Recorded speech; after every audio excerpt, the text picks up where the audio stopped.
지난 주간에 국민일보에 보면 70대 부부 75억대 기부 언약을 지켰다라고 하는 제목의 기사가 실려 있습니다. 그 기사를 제가 한번 읽어보도록 하겠습니다. 두 사람은 황혼기에 접어든 12년 전부터 부부의 연을 맺었습니다. 남편 이승용 74세는 장상한 3남매를 둔 채 상처를 했고, 아내 조정자 72세 늦지막히 인생의 첫 동반자를 만난 터였습니다. 전북 임실 출신인 이 씨는 억척스럽게 살아왔습니다. 막노동부터 대리점, 식품 가게, 빵 배달까지 안 해본 일이 없습니다. 자연스럽게 근검절약이 몸에 뱄고 푼푼히 돈을 모았습니다. 조 씨는 충남 천안에서 유복한 집의 외동딸로 태어났습니다. 부모로부터 물려받은 재산이 제법됐습니다. 땅과 집을 사서 재산을 더 불렸습니다. 먹고 살 만큼 풍족했지만 아끼는 것이 최고라고 생각해 소박한 삶을 이어왔습니다. 이 씨와 조 씨는 인생의 절반을 훌쩍 넘겨 새 가정을 일군 것입니다. 그만큼 뭔가 의미 있는 일을 찾고 싶었습니다. 그래서 결혼할 때 나중에 자식들의 얼마만큼 주고 나머지 재산은 사회에 환원하자고 약속을 했습니다. 알뜰 전략은 부부의 삶에서 아주 중요한 단어였습니다. 조 씨는 처음 결혼해서 어찌나 알뜰하든지 흉을 많이 봤어요. 하지만 저도 어느새 닮아가고 있더라고요 라고 했습니다. 그는 닭고기값 500원을 아끼려고 시장 곳곳을 돌아다니기도 했으며 하도 묻고 다니니까 제일 싼 가게에서 저에게는 더 이상 팔지 않겠다고 한 적도 있다면서 웃었습니다. 그렇게 무섭게 아끼며 일군 값진 재산이지만 노부부는 지난 6월 서로에게 했던 오랜 약속을 지키기로 마음을 먹었습니다. 이 씨와 조 씨는 16일 과학인재 양성에서 달라며 아무 연고도 없는 대전 한국기술원 카이스트에 전 재산을 내놨습니다. 서울 성북과 경기도 의정부에 있는 상가 등 75억 원 상당의 부동산을 유언으로 재산 일부 또는 전부를 무상증여한다고 하는 유증을 남긴 것입니다. 이날 카이스트에서 발전기금 약정식도 가졌습니다. 이 씨는 처음엔 소년소녀 가정이나 독거노인을 도려고 했는데 지금 당장 먹고 채우는 일보다 앞으로 대한민국을 잘 먹고 살게 할 좋은 머리를 키우는데 기부하는 게 더 낫지 않겠나. 아내의 설득에 결국은 동의했다고 말했습니다.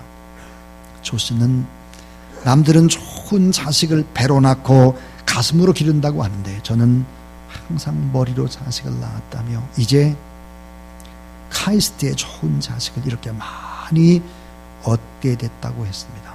이어 적은 돈이지만 썩지 않는 곳에 내 자산을 기부하게 해줘서 고맙다.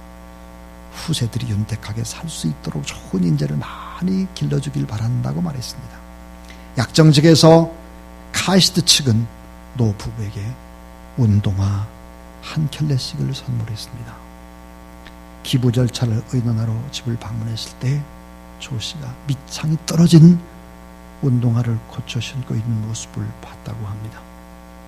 행사장에서 조 씨는 500원짜리 양말을 보여주기도 했습니다.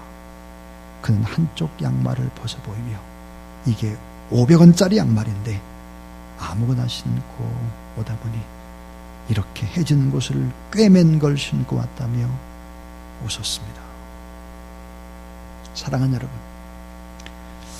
대한민국이라고 하는 이 거대한 나라, 다 사람들이 힘들어하고 있지만 이렇게 훈훈한 사람들, 사랑을 전하는 사람이 아직도 이곳저곳에 많습니다. 그래서 아직도 희망이 있는 나라, 살만한 세상, 행복한 세상으로 말할 수가 있는 것입니다. 오늘 저는 사랑과 축복의 원리라고 하는 제목으로 지난주에 이어서 설교를 하려고 합니다. 우리는 종종 하나님 앞에 큰 믿음의 능력, 큰 기적의 역사가 내 삶에도 일어났으면 좋겠다. 이렇게 말하는 사람들이 많죠. 또 기도 응답의 기적이 일어나가지고 나도 응답을 받고 막 간증을 하고 그렇게 하면 얼마나 좋을까. 하나님 앞에 큰 복을 받아서 형통하고 행복하고 만족하고 선한 영향력 있는 삶을 살고 풍성했으면 좋겠다. 이런 꿈을 가지고 있는 분들이 많습니다. 오늘 이 본문에 보면 그러한 원리, 사랑과 축복의 원리가 무엇인지를 우리에게 말씀을 해주고 있습니다. 자, 따라해 주세요. 믿음의 역사가 사랑과 연결되어 있습니다. 엄청난 기적의 역사, 큰 능력의 역사라고 하는 것이 다 사랑과 연결되어 있다는 것입니다. 예수 그리스도를 오래 믿었다고 하면 내 안에 얼마나 주님의 사랑, 십자가의 사랑이 녹아있는지를 봐야 할 것입니다. 그것이 우리의 자랑이 되어야 합니다. 왜 믿음의 역사, 큰 기적의 역사가 일어나지 않는가? 내 안에 사랑이었기 때문이다. 그렇게 성경은 정언합니다.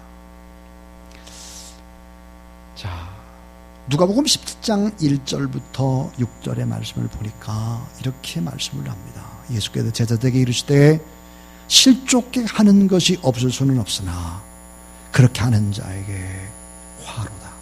그가 작은 자 중 하나를 실족하게 할진대 차라리 연자맷돌이 그 목에 매어 바다에 던지는 것이 나으리라. 너희는 스스로 조심하라. 만일 내 형제가 죄를 범하거든 경고하고 회개하거든 용서하라. 만일 하루에 7번이라도 내게 죄를 짓고 7번 내게 돌아와서 내가 회개하노라 하거든 너는 용서하라 하시더라. 사도들이 죽게 여짜오되 우리에게 바라주세요. 믿음을 더하소서. 주께서 이르시되 너에게 겨자씨 하나 할 만한 믿음이 있더라도 이 뽕나무더러 뿌리가 부벼 바다에 심겨놨을 것이요 그것이 너에게 순종하였으리라 그랬습니다. 큰 믿음의 기적을 주세요. 이렇게 요구하는 제자들에게 우리 주님은 너무 엉뚱한 말씀을 하십니다. 용서하라. 용서하라. 자, 베드로의 질문에 예수님 대답은 7번뿐 아니라 7번, 80번까지도 그렇게 용서를 해야 한다. 용서하라. 제자들은 큰 믿음 주세요. 믿음을 더하소서 하는데 우리 주님은 용서하라. 그렇게 말씀을 했습니다. 용서하라가 무엇입니까? 사랑하라 이 말이에요.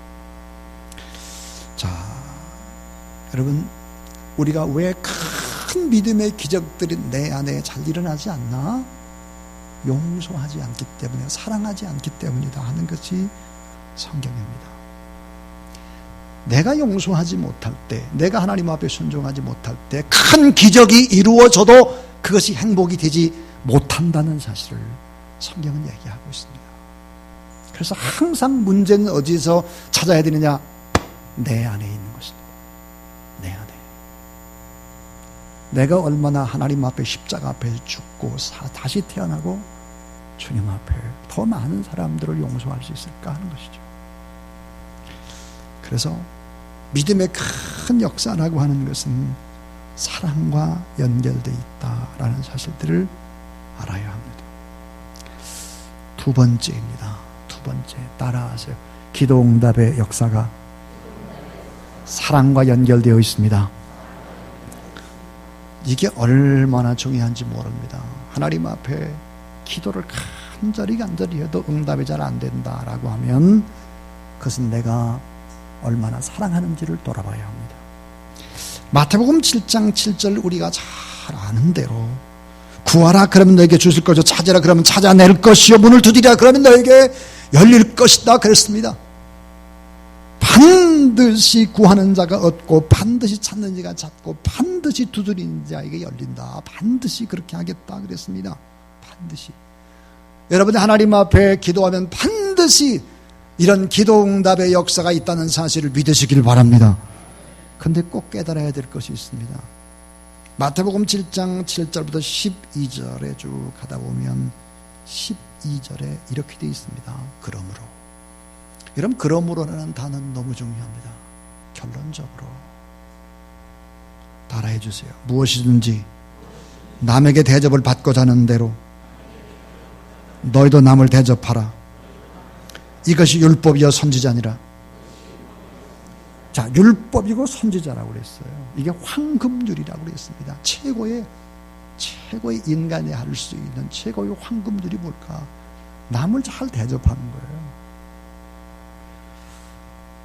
왜 여러분 하나님 앞에서 구하라 주시겠다, 찾으라 찾아낼 것이다, 문을 두드리면 열릴 것이다, 기도응답 충분히 주겠다는 거예요. 그러므로 남에게 대접을 받고자 하는데 남을 대접하라 이거예요. 아주 바보 같은 오종종한 사람들이 인간과의 관계를 원수 관계처럼 이렇게 냈습니다. 어리석은 사람들이죠. 기도응답 안 됩니다. 그래서 이사야서에 보니까 여러분 기도응답이 빠르려면 뭘 하고 있느냐? 작은 자 가난한 자에게 나눠주고 베풀어주고 그렇게 하라. 그렇게 얘기를 했죠.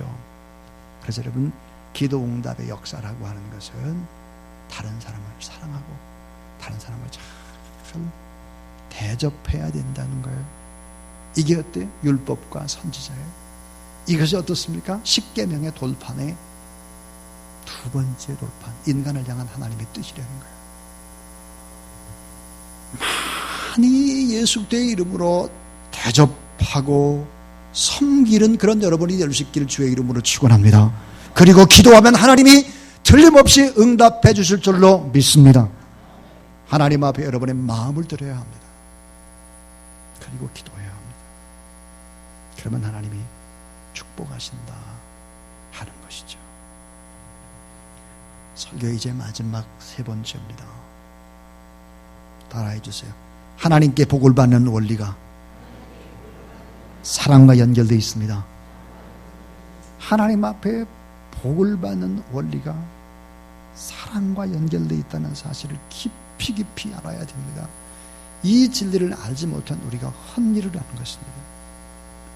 하나님께 복 받는 원리가 있어요. 복 받는 원리. 따라해주세요. 먼저 복을 빌어주는 축복을 받아야 합니다. 먼저 복을 빌어줘야 돼요. 하나님이 우리에게 복을 줄 때요 방법이 있어요. 어떤 방법이냐? 누군가가 자 A라는 사람을 위해서 누군가가 막 복을 달라고 축복해달라고 기도를 해요. 또 A라는 사람을 위해서 기도하는 사람들이 많아요. 그럼 하나님이 어때요? 복을 주는 거예요. 하나님. 주의 종이 기쁨으로 여러분을 떠올리면서 하나님 축복해 주셔야 합니다. 저 가장 복을 받지 못하면 안 됩니다. 이렇게 기도를 해야 하나님이 복을 주시고 주변의 사람들이 여러분을 위해서 많이 기도하는 사람이 있을 때 하나님이 그 사람에게 복을 준다는 거예요. 그래서 민수기 6장 23절부터 27절에 보니까 누가 복을 빌어주느냐? 아론과 그의 아들들 제사장이 복을 빌어주는 것입니다. 마태복음 10장 42절에 보면 누가 복을 빌어줄까? 마태복음 10장 42절에 이렇게 되어 있죠. 또 누군지 제자의 이름으로 이 작은 자 중 하나에게 냉수 한 그릇이라도 주는 자는 내가 진실로 너에게 이르노니 그 사람이 결단과 상을 잃지 아니하리라 하시니라 그랬습니다. 우리가 작은 자에게 잘해주잖아요. 작은 자에게 잘해주면 이 작은 자는 어때요? 뭘 많이 받았는데 갚을 길이 없는 거예요. 갚을 길이 없으니까 어때요? 받은 사람을 위해서 축복하는 거죠. 축복. 그래서 누가 복을 빌어주느냐? 작은 자라는 거예요. 작은 자. 여러분의 사랑과 여러분의 섬김을 받은 작은 자가 많아질 때 그 작은 자가 여러분을 위해서 부르짖어 기도할 때 하나님이 여러분에게 복을 주시는 것이죠. 이게 성경의 원리입니다. 출애굽기 20장 12절에 보니까 누구에게 잘하면 복을 받느냐? 부모에게 잘하면 복을 받는 거예요. 부모에게 우리가 어때요? 복을 빌어야 되는 부모. 누가복음 14장 14절에 보니까 이렇게 되어 있어요. 그러면 그들이 갚을 것이 없으므로 따라해 주세요. 그들이 갚을 것이 없으므로 내게 복이 되리니 그들이 갚을 것이 없기 때문에 내겐 복이 된다. 갚을 것이 없어요. 은혜를 엄청 받았는데 갚을 것이 없으니까 어때요? 대신 기도하는 것입니다. 저는 제가 새벽에 이 강단에서 하나님의 말씀을 전한 다음에 이 강단에서 금방 내려가질 않아요. 제가 이 자리에서 계속해서 누군가를 위해서 이렇게 올려드립니다. 축복하는 거죠. 축복. 이 재단을 위해서 애쓰고 수고한 사람들, 이 재단을 위해 부르짖고 하는 사람들, 이런 분들 떨어지면 하나님, 이분을 복 주셔야 합니다. 이분을 축복합니다. 제가 그렇게 부르짖어 기도하는 것입니다. 저의 서원의 기도 제목, 우리 장로님들이 다 짤떼고 복을 받는 것입니다. 제가 복을 빌고 있습니다. 욥기 42장 10절에 보니까 누가 복을 빌어주는 자로 나오냐, 성경에 보니까 욥의 친구들이라 그랬습니다. 자, 디트로이트 중앙감리교회 원종수 권사님이 계십니다. 남자 권사님이에요. 감리교니까. 이분이 이제 목사님이 되셨는데 서울대학교 의과대학을 수석으로 졸업하고 미국에서 암 환자의 권위자가 됐습니다. 그는 자신이 이렇게 복을 받은 것이 어머니 때문이라고 간증을 합니다. 어릴 때 권사님의 집이 너무 가난해서 먹을 것이 제대로 없었어요. 먹지 못할 형편이에요.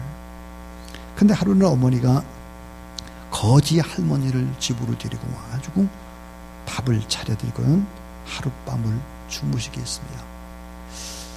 그것도 모자라서 아들이 먹을 밥마저 그 할아버지에게 대접을 하면서 원종수 권사님에게 할아버지를 잘 모시라고 한 것입니다. 당시에 어머니 도대체 이해할 수 없었대요. 어머니가 원망스러웠다는 거예요. 그러나 그 놀란 복을 받고 돌이켜 생각해 보니 바로 그때 거지 할아버지를 대접했던 그 일이 떠올랐다는 거죠. 여러분, 우리는 그렇습니다. 왜 우리가 주사랑교회라는 교회가 왜 우리가 살기도 힘들고 막 그런데 그렇게 왜 복음을 전해야 되고 왜 가난한 자에게 그렇게 일을 해야 되는 것입니까? 왜 우리가 중국 선교를 해야 되고 왜 캄보디아에 일을 해야 되고 왜 우리가 북한에 관심을 가져야 되고 왜 우리가 우리 주변에 이 복음의 사각지대에 있는 사람들에게 왜 그렇게 많은 일들을 해야 할까 하는 거예요. 그것은 바로 여러분이 복을 받고 이 나라의 민족이 복을 받는 하나님의 방법이고 원리인 것을 믿으시기 바랍니다. 늘 우리 교회 안에 있으니까 우리 교회가 얼마나 좋은 교회인지를 잘 모르는 성도들이 가끔 있습니다. 주사랑교회만을 위해 존재하지 않습니다. 나라와 민족과 열방을 향해 나가 있습니다. 그러므로 여러분, 우리가 하나님 앞에서 정말 왜 사랑과 축복이라는 것이 어떤 원리를 담고 있는지를 생각해야 합니다. 세 가지 얘기를 드렸습니다. 자, 그 첫 번째는 이 믿음의 역사, 큰 믿음의 역사라고 하는 것이 사랑과 연결되어 있습니다. 사랑. 우리는 용서해야 합니다. 다른 사람을 마음에 이렇게 찌꺼기로 남겨져 있는 미움이 있는 사람들이 있으면 기도 응답 안 됩니다. 여러분의 마음을 넓히시고 예수 이름으로 축복하는 그런 여러분 되길 주의 이름으로 축원합니다.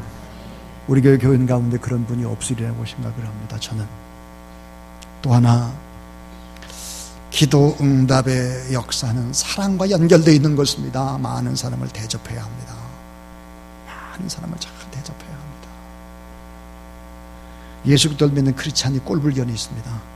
손에 움켜쥐고 있는 것이죠. 이기적인 것입니다. 잘못된 거예요. 많이 펴서 줘야 하는 것입니다. 또 하나, 하나님께 복을 받는 원리가 사랑과 연결되어 있다. 특별히 나를 위해서 복을 비는 사람이 많아야 된다. 그렇지 않으면 안 된다 하는 얘기를 여러분에게 드리면서 제가 목회하는 저희 아들에게 늘 하는 얘기가 있습니다. 너는 주사랑교회에 얼마나 많은 사랑의 빛을 던질지 모른다. 그게 뭘까? 성도들의 기도입니다. 성도들의 기도 때문에, 결국은 그 기도 때문에 복을 받고 그렇게 하는 것이죠. 하나님은 복을 하늘에서 뚝딱 주시지 않습니다. 여러분을 위해서 누군가 기도하는 것입니다. 그것이 어때요? 여러분이 도왔던 작은 자들, 이런 사람들, 갚을 길이 없는 사람들이 은혜를 받고 보니까 하나님 앞에 기도하는, 그렇게 돼서 여러분이 하늘의 복을 많이 받고 이 땅에서도 선한 영향력을 끼치고 하나님의 나라 위에서 일하는 귀한 여러분, 하나님의 사람들이 다 될 수 있기를 주님의 이름으로 축복합니다. 여러분에게 혹시 막혀있는 축복의 통로가 없는지를 생각하십시오. 가정에서 부모를 정말 잘 이해하고 사랑으로 잘 공경하고 있는지, 시부모님, 시댁 식구들, 장인, 장모에게 소홀히 하거나 미워하는 일은 없는지, 남편과 또 아내와 자녀와의 관계, 또 교회에서 주의 종과의 불화, 또 서로 이해하지 못하고 섭섭한 마음, 이런 것들이 있으면 하나님이 기뻐하시질 않습니다. 세상에서 불신자와 자주 다투고 언쟁하거나 하나님의 이름을 욕되게 하거나 나를 욕하고 핍박한다고 그들을 미워하고 저주한 일, 이런 일이 없어야 할 것입니다. 여러분, 하나님 앞에 희생하고 져주고 손해보는 것 같아도 하나님은 다 보고 계십니다. 그 모습을 보시고 안타까움으로 눈물로 기도하는 여러분의 기도를 하나님 다 응답하신다는 확신을 가지고 오늘도 하나님 앞에 사랑으로 나가는 그런 귀한 여러분이 될 수 있기를 주의 이름으로 축원합니다.